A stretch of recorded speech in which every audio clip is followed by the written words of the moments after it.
हम प्रभु को छोड़ करके अगर हमारी कामना भी हो तो किसी और की तरफ ना हो। अगर तुम्हें कुछ चाहिए तो जग जाची को ना, किसी से मत मांगो इस संसार में, किसी से। ये बात पकड़ लो, बात पकड़ लो। मांगो तो केवल प्रभु से मांगो, जिससे मंगतापन मिट जाएगा। वो ऐसे दाता है, दे देंगे ना, जन्म जन्म की मांग पूरी हो जाएगी। जिसके जानने के बाद कुछ जानना बाकी नहीं रहता, जिसके पाने के बाद कुछ पाना बाकी नहीं रहता। इसलिए किसी से मत मांगो, किसी से मत कामना करो, केवल प्रभु से करो, इंतजार करो। उनकी बाट जो हो किसी और की तरफ मत देख लेना। जो सकाम भाव रखते हैं, मांगते हैं, तो केवल प्रभु से मांगो, अन्य से नहीं। ये तुम नियम ले लो कि हमारा आराध्य देव ही हमारी पूर्ति करेगा, हम दूसरे से कभी नहीं। श्यामा श्याम ही बहुत महान है, हम कैसे तुम्हें क्या क्या बतावें तुम्हें। उनकी कृपा, केवल उनकी कृपा, केवल उनकी कृपा का आश्रय। कभी अन्य का आश्रय ले लेंगे तो आपकी भक्ति बाधित हो जाएगी, आपका जीवन समस्या में पड़ जाएगा और आपको परेशानी ही परेशानी हो जाएगी। केवल प्रभु का आश्रय। सकामता है, माना भी आप निष्काम नहीं हुए तो प्रभु पर निर्भर हो जाओ, वही पूर्ण करेंगे। वो कामना भी पूर्ण कर देंगे और आपका कल्याण भी कर देंगे। ऐसा स्वभाव है हमारे स्वामी का। पत्नी के लिए आराधना भगवान श्री हरि की कर रहे हैं तो पत्नी भी मिली, तो आदि सम्राट महाराज मनु की पुत्री महान देवी देवहूति जी, और भगवान अपनी तरफ से बोले कि मैं पुत्र बन करके आऊंगा, और कपिल भगवान के रूप में आके सांख्य शास्त्र का उपदेश करके करदम जी को परम पद में आरूढ़ किया। अगर भगवान से मांगा जाए तो विषय भी दे देते हैं और साथ में अपने आप को भी दे देते हैं कि अब तुम हमसे मांगे हो तो अब ऐसी तुम्हारे अंदर ज्ञान वृत्ति जागृत करेंगे कि अब तुम्हारा मांगना मिट जाए, जाचकता जरी जाए। जो आज तक कोई सफल हुआ है मानो, वो केवल भागवतिक शक्ति से, दिव्य शक्ति से सफल हुआ है। किसी को अगर सफलता, लौकिक पारलौकिक वास्तविक सफलता, सफलता का मतलब रुपया पैसा बढ़ जाना, लोग संपत्ति यश मान कीर्ति नहीं, काम क्रोध लोभ मोह मद मत्सर, इन पर विजय प्राप्त करना सफलता है। और तुम लाखों उपाय कर लो, इन पर विजय प्राप्त नहीं कर सकते। इन पर जो सफलता प्राप्त करना है वो केवल भगवान की शक्ति से होता है। भगवान के एक संकल्प मात्र से अनंत ब्रह्मांड प्रकट हो गए। वो भगवान तुम्हारे लिए क्या नहीं कर सकते। तुम अन्य आश्रय, अन्य कामना ना करो, केवल भगवान का आश्रय लेकर भगवान से भगवान की कामना करो, निहाल हो जाओगे। अगर द्रौपदी जी अन्य आश्रय न लेकर के पहले ही भगवान को आर्तभाव से पुकार देती तो समस्या इतनी नहीं बढ़ पाती। समस्या आई तो बहुत जगह मन फैला द्रौपदी जी का। पति हैं, भीष्म जी आदि हैं, हम बड़े बड़े बुजुर्ग जन हैं, भला ऐसा कैसे होने देंगे। और जब कोई नहीं रोका तो अपनी भुजा, अपना दांत का बल, यही सब बातें हमें भगवान से दूरी बनाए हुए हैं, समय की दूरी बनाए हुए। और जहां उन्होंने सब आश्रय छोड़ा और एकमात्र भगवान को पुकारा तो भगवान वस्त्रावतार हो गया। ये केवल कथा सुनाने और पढ़ने की विषय, सुनने का पढ़ने का विषय नहीं, ये जीवन में उतारने का है कि चाहे विपत्ति हो, चाहे कामना हो, कैसी भी परिस्थिति, सीधा श्री भगवान से, सीधा श्री भगवान से आर्त भाव से अन्य आश्रय छोड़कर पुकारे तो हमारे जीवन का बहुत बहुत आनंदमय परिवर्तन हो जाएगा। यदि हम साधारण जीवन अपनाएं तो असाधारण विचार हमारे सुरक्षित हो जाएंगे भजन के लिए। यह तो सच्ची बात है। विलासिता का स्वयं का जीवन नहीं होना चाहिए। हमारे पास जो सुख सामग्री वो दूसरों के लिए है, अपने लिए जिससे कम खर्चे से काम चल जाए वैसे चलाना चाहिए। अपना जीवन बहुत ही सात्विक होना चाहिए। हम टूटी से उतना ही जल लेते हैं जितनी आवश्यकता होती है, उतने ही बिजली चलाना जितनी आवश्यकता नहीं। तो बल्ब बंद करके अगर प्रकाश से काम चल रहा है बाहरी तो बल्ब नहीं जलाना है। अगर पंखे से काम चल रहा है तो कमरे में फिर हमको एसी नहीं चलाना। अगर बिना पंखे एसी के घंटा 2 घंटा कट रहा है तो हम वैसे, जितना आप कम खर्चे का जीवन उतना ही आपका भजन उत्तम बढ़ेगा। आप ये मत सोचो कि तुम मेरी संपत्ति में जितना चाहूं महंगे से महंगा प्रयोग कर सकता हूं। नहीं, सब संपत्ति रघुपति के आई, श्री जी की आए। एक आदमी 5,000 रुपए में एक बार अपना खान पान व्यवहार करता है और उसी 5,000 रुपए से 50 आदमियों को कुछ कुछ पवाया जा सकता है। जब हमारा काम जमीन में सोने से चल सकता है तो पलंग की क्या जरूरत है। चलो भाई, पलंग में जब हमारा एक चद्दर बिछा के काम चल सकता है तो डनलप के गद्दे की जरूरत क्या है। भगवत मार्ग के प्रतीक है महापुरुषों के वचन, साधारण से साधारण पहले जीवन जीना सीखो। एक कुशासन और मार्किन के सिवा कुछ नहीं बिछाए थे, एक कुशासन, कुश का आसन, उसके ऊपर मार्किन। साधारण तौर तरीके, अगर असाधारण भजन करना है तो हमारी बात मान लो।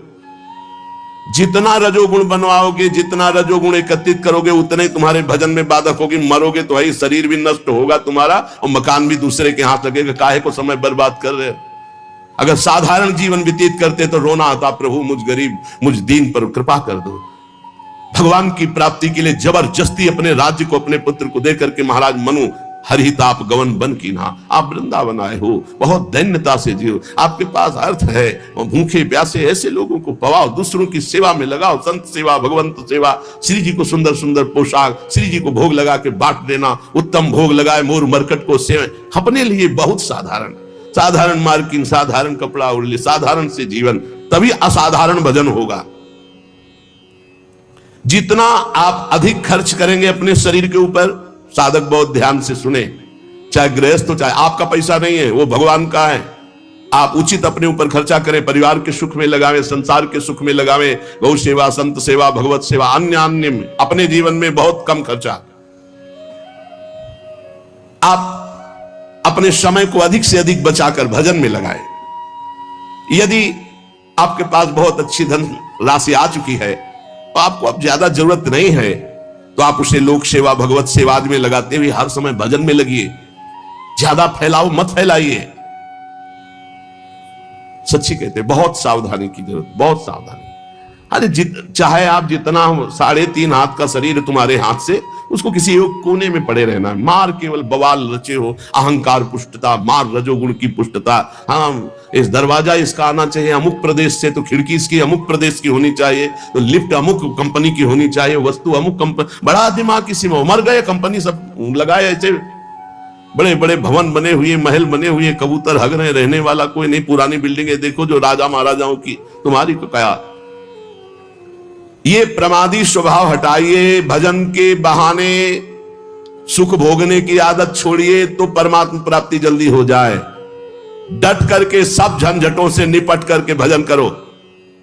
जीवन को प्रमाद से बचाकर प्रयत्न में स्थित करो। शब्द देख लो, शब्द ही है, प्रमाद से हटाओ और प्रयत्न में लगाओ। इतने माला भजन, इतना पाठ, इतना जाकर के राधा के कुंज में करना, इतना एकांत में पाठ करना, ऐसे ऐसे अपनी दिनचर्या इतनी फिट कि उसको तोड़ना नहीं किसी भी स्थिति में।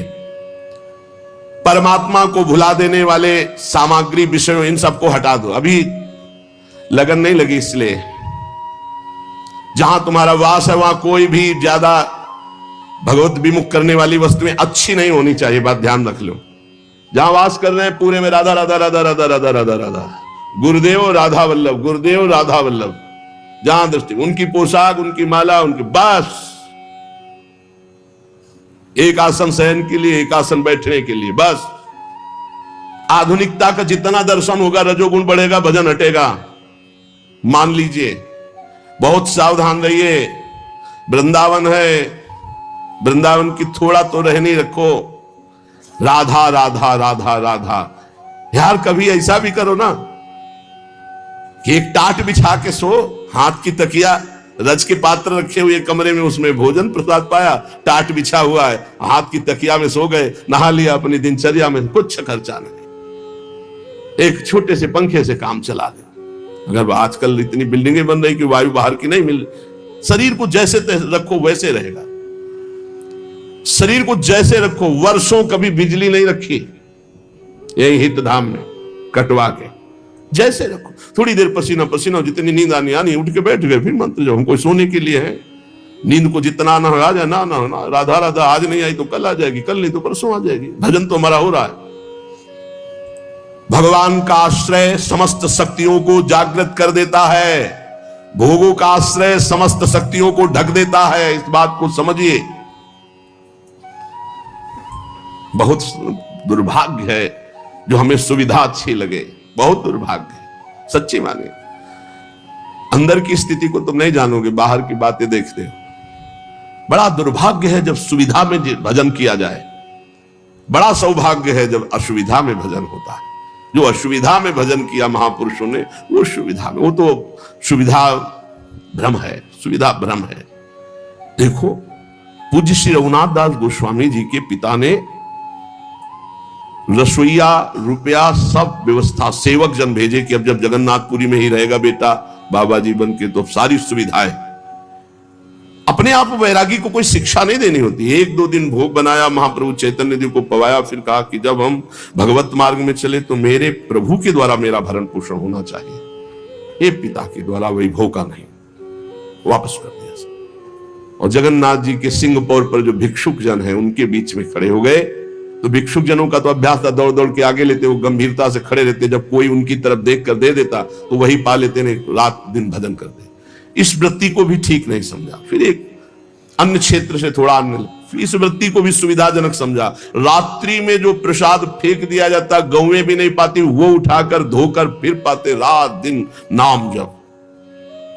महाप्रभु चैतन्य देव जी को जब गोविंद जी के द्वारा पता लगा कि ऐसे रघुनाथ दास जी, तो चुपचाप रात्रि में गए और भोग लगा को पाना ही शुरू किया था कि ऐसे, और कहा इतना स्वादिष्ट अमृत जैसा भोग अकेले अकेले पाता है रघु, मुझको निमंत्रण नहीं दिया। अरे प्रभु आपके लायक नहीं, बोले यही तो अमृत है महाप्रभु। भगवान का आश्रय समस्त शक्तियों को जागृत करता है और भोगों का आश्रय ये समस्त शक्तियों को ढक करके पाप, ताप, संताप उत्पन्न करता है। जो भगवान का आश्रय ले लेता है, भगवान उसके सारे दोषों को अपना दोष मान लेते हैं, सारे उसके अपराधों को स्वयं मिटा देते हैं। भगवान के बल के समान कोई बल नहीं, इसलिए उपासक को अपना बल नहीं, भगवान का बल का भरोसा रहकर निर्भय हो जाना चाहिए। थोड़ी रहनी सुधार लो प्रभु, थोड़ी रहनी सुधार लो, थोड़ा साधारण जीवन जियो तो असाधारण भजन होने लगे। ये सब ठीक नहीं। बाहर सच्ची कहते हैं, दुर्भाग्य समझो जो सुविधाजनक जीवन जीकर भजन करना चाहते हैं, जो साफ सुविधाओं को ठुकरा करके, साफ वैभव है लेकिन बहुत अकिंचन जीवन जीते हैं, बलिहारी उनके जीवन की। भगवान जितनी रचना रचे उसका प्रतिक्षण परिवर्तन हो रहा है और नाश की तरफ जा रही है। शरीर से लेकर जो भी आप देख रहे हो, गोगोचर जहां लघु मनुजाई, सबका परिवर्तन हो रहा है, सब नाश की तरफ जा रहा है। ये क्षण ध्वंसी है, किसी भी क्षण में नष्ट हो सकता है। जो तुम देख रहे हो सब, यहां का मिलना संतोषजनक नहीं है। यहां व्यक्ति मिल जाना, वस्तु मिल जाना, स्थान मिल जाना, यहां कोई संतोषजनक नहीं, क्षणिक है, दुखद है। श्री भगवान पर विश्वास करके सर्व प्रकार से उनके ऊपर निर्भर होकर जो भजन करता है वो मंगल को प्राप्त होता है। क्षणभंगुर शरीर का क्या पता कब नाश हो जाए। भगवान की इच्छा से जो कुछ है उसी में संतुष्ट रहो। जो तुम्हारे पास है वो दूसरों की धरोहर है, तुम्हारी नहीं है। तुम कम से कम खर्चे में जीवन व्यतीत करो। इस नाट्यशाला में, जगत नाट्यशाला में भगवान के खेल को, सृजन पालन संहार 3 खेल के रहस्य को जान करके खूब नाम जप करो। पता नहीं कल किसका आए कि ना आए। भगवान बहुत समीप है हमारे, उनसे अधिक समीप अन्य कोई भी नहीं है। उनका जितना चिंतन करोगे, उन्हें जितना अपने समीप देखोगे, उतना ही तुम परम सुखी होने लगोगे और भगवान तुम्हें दिखाई देने लगेंगे कि नजदीक है। जब तक अपनी इंद्रियों को वश में नहीं करोगे, मन को वश में नहीं करोगे, तब तक परमात्म स्थिति नहीं आती। श्री भगवान ने गीता जी में अर्जुन जी से कहा कि जो योग युक्तो विशुद्धात्मा विजितात्मा जितेंद्रिय सर्वभूतात्म भूतात्मा कुर्वन्नपि न लिप्यते। जिसकी इंद्रियां भजन के प्रभाव से वश में हो गई है, जिसका अंतःकरण मन बुद्धि चित्त अहंकार निर्मल हो गया है, जिसका शरीर पवित्र हो गया है साधन करते करते, शरीर वश में, इंद्रिया वश में, मन वश में, बुद्धि वश में, चित्त वश में, अहम वश में, संपूर्ण प्राणियों के आत्मस्वरूप भाव में जो स्थित है, अब उसको कोई कर्म नहीं बांध सकता। नहीं, हर कर्म जीव को बांधता है। जिसकी इंद्रियां वश में है, जिसका मन वश में है, जिसका शरीर पवित्र हो चुका है, निष्पाप वो पुरुष कुछ भी जो कर रहा है कभी वो पाप को प्राप्त नहीं होगा, कोई भी कर्म उसे बांध नहीं सकता।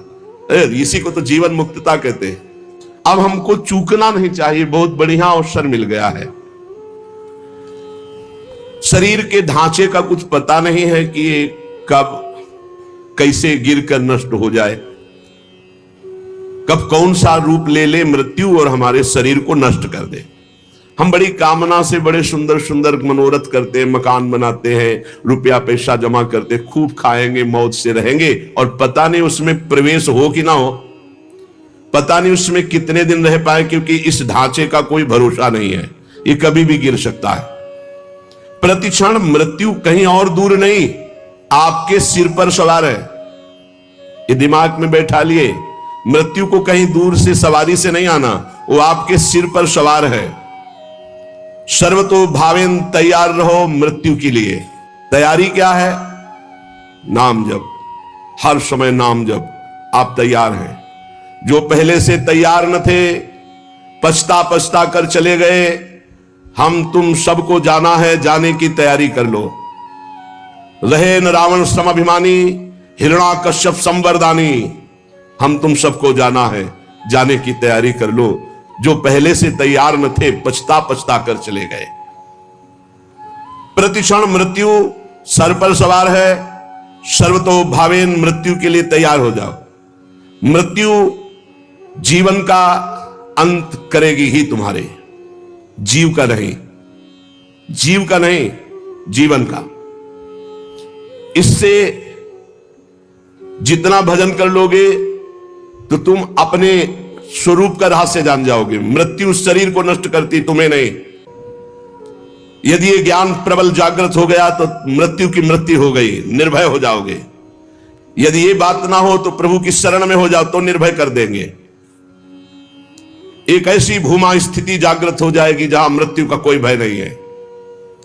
अतएव सब तरह से सदा सर्वदा सावधान रहो। जीवन की एक एक श्वास मृत्यु निकाल रही तुम्हारे पास। जैसे 1 लाख श्वास है, अब गई तो माइनस होती चली जा रही। 1 साल की श्वासें निकल गई, लोग आनंदित होते हैं, हैप्पी बर्थडे, जन्मदिन में प्रसन्नता प्रकट करते हैं। नहीं, जिसकी रकम कम होती वो शोकित होता जाता है। माल बहुत ऊंचा खरीदना है और रकम वैसे ही कम थी और वो भी खर्चा होती चली जा रही। माल खरीदना है भगवत प्रेम, जीवन मुक्तता, और वो रकम श्वास श्वास नाम जप, और वो श्वासें 1 वर्ष की खाली चली गई और हम हैप्पी बर्थडे मनावे। कैसी हमारी अज्ञानता है। मृत्युकालीन जिसका नाम चलता होता है, तो इस शुभ चिंतन के प्रभाव से वर्तमान में नाम चलता होता है, उसकी मृत्यु शुभ हो जाती है, बड़ा मंगलदायी मृत्यु होती है। भगवान का नाम जपते जपते शरीर छोड़ दे, ये सबसे बड़ी बात। या तो ब्राह्मी स्थिति, ब्रह्माकार वृत्ति, और या भगवान का नाम जप करते हुए, 2 में ही भगवत प्राप्ति।